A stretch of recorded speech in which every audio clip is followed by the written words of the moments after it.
Today, we're going to talk about how the simple act of gardening indoors can do way more than just grow some plants. It can actually help grow your relationship. So let's dig in. It's a really common thing, right? You want more connection, some kind of simple, shared activity, but life gets busy and it's just hard to figure out where to even start. If that sounds familiar, you are definitely not alone.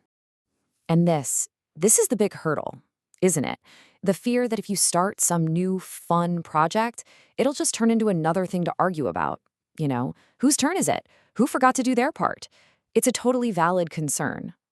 But here's a thought. What if the problem isn't the activity at all, but the environment?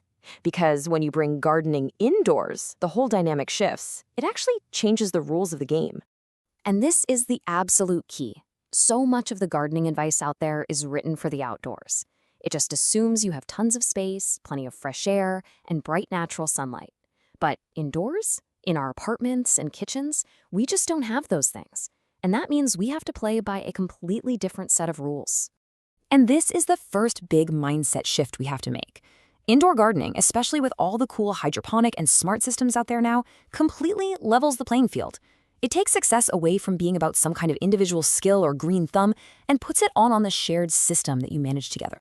Which brings us to this core idea, what we can call the rhythm of care. Look, this isn't about some massive, demanding project.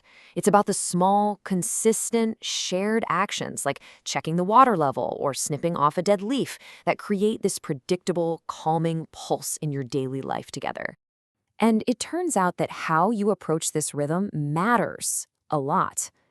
There's some fascinating research from sociologist Daniel Carlson that points out this huge difference between dividing labor, you do this, I'll do that, and sharing it. What he found is that sharing tasks, where you both contribute to the same goal, is what really boosts satisfaction in a relationship. And the reason this works is pretty simple when you think about it. It's not just about getting the work done. It's about feeling like you're actually a team. When you know you're both putting in a similar effort, you build this shared sense of being in it together. But that sense of teamwork is just the beginning.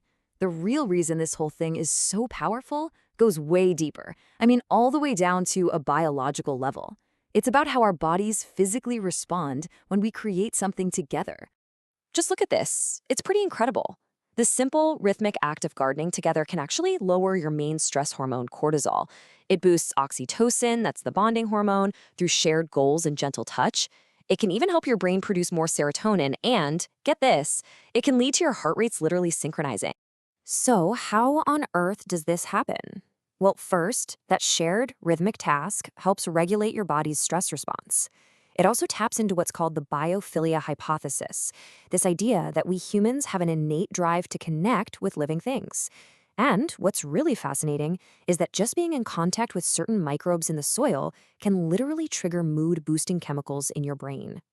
All of this brings us to a really powerful metaphor. The garden can kind of become a mirror for your own relationship needs. Are you more of a succulent partner, someone who thrives with a bit more space and independence? Or are you a fern partner, someone who feels more secure with consistent attention? Caring for these plants together becomes this really safe, low-stakes way to understand and even talk about your own styles of care. And that really gets to the heart of it. Yeah, having fresh herbs and veggies is awesome, but that's just a byproduct.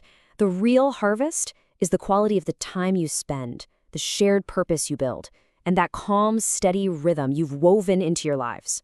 So I'll just leave you with this one thought to chew on.